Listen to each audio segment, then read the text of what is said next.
It's time to end Nigeria so that people who want development can go ahead, says Bishop Kukah. Hello everyone, you're welcome to the news. I have never been as unsure of Nigerian future as I am now, Bishop Matthew Hassan Kukah says.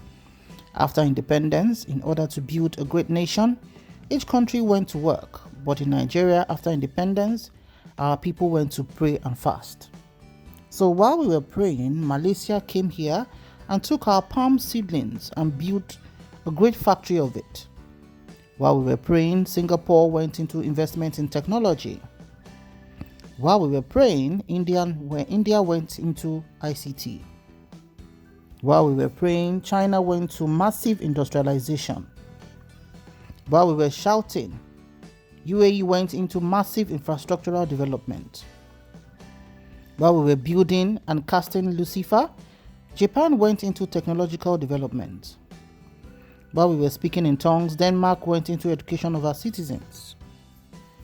While we were mounting big speakers in our places of worship, USA was mounting man on the moon.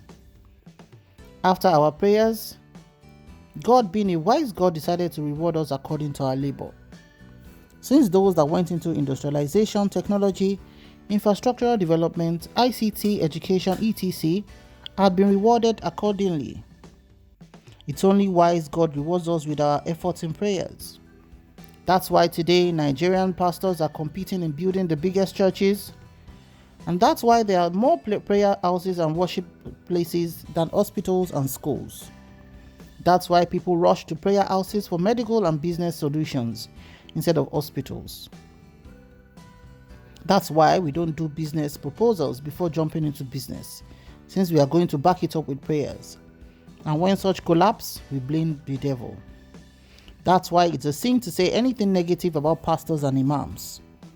That's why our pastors don't consider the opinion of engineers while building and blame devil when the building collapses. That's why faith in God replaces building pillars, and when it collapses, we blame it on Lucifer. That's why our pastors are making sure they plant church branches instead of schools in every state in Nigeria. That's why we always wait for God to do that which ability to accomplish He has already handed over to us. That's why we want our teachers to labor on earth and come to heaven for their rewards. Nigeria is a prayer-loving, God-fearing nation. Religion has taken the place of technology, infrastructure, education, and all. When we are traveling, we ignore all the necessary road requirements, servicing of our vehicles, and pray. And once we pray, we can put a half-fit vehicle on the road and blame our stepmother or mother-in-law if anything goes wrong. That's why there are more people dying on our roads than wildlife animals in the wilderness. Because we pray and fast and leave everything to God when God has given us all we need to survive and build a nation. God help us. So this is Bishop Kukah. Honestly, it's very almost impossible to punch any hole in what he has said. The situation in Nigeria has been well captured in this write-up by Bishop Kukah. If you know, Bishop Kukah is based in the northern Nigeria, in Sokoto precisely, where the incidents of Deborah Samuel happened. A 200-level student of SH.0ULD College of Education that was stoned and burnt alive for alleged blasphemy.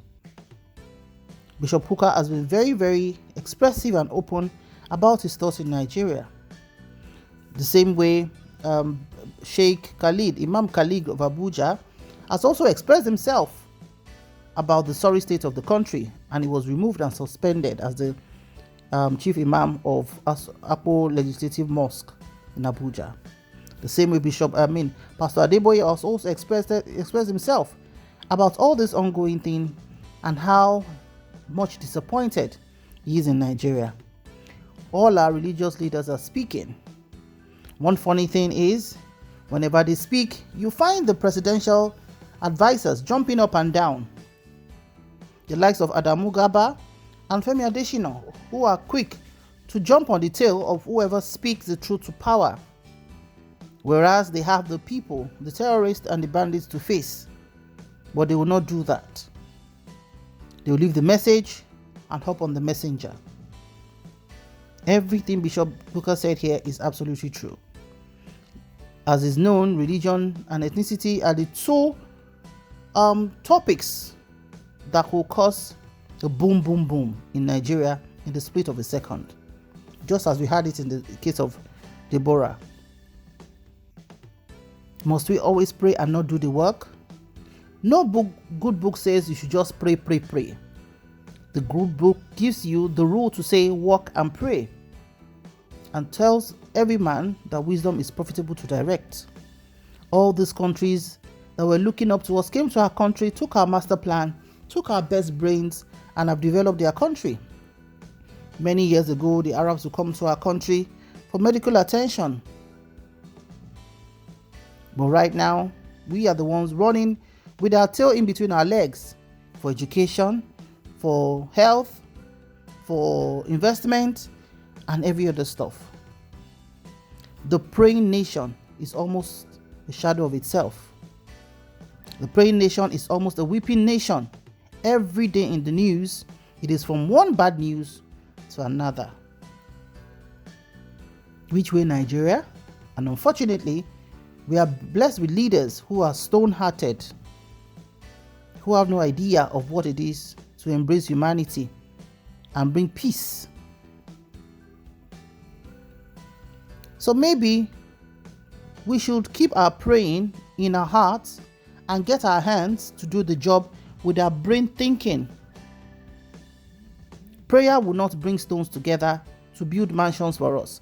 Prayers will not build the infrastructural development we need. We have to do the work and stop being lazy. We have totally abandoned industrialization with mass exodus of companies, manufacturing companies, because they've grown under high inflation, unstable foreign exchange, and all the likes. It is even more profitable for some multinationals to send their stuff to to countries around, and Nigeria is not favorable to them because the tax they're going to pay is unimaginable. And we do say we have Nigerian president, we have political orders, we have House of Reps, House of Senate, and everything. Since we got democracy back in 1999, it's been from one hole to another. We'll rather pray from morning till night, 24 hours every day, than to commit to hard work and development. We have turned our children into thugs on the road. Thank you so much for watching. Maybe we'll take a cue from what Bishop Kukah said. In fact, every one of us should take a cue and look for, because honestly, Nigeria is on its knees. All thanks to our political leaders that have barely just, watch as our country just keep going from one gallop to another. God bless Nigeria. Thank you so much for watching. I'll see you in the next news. Bye for now.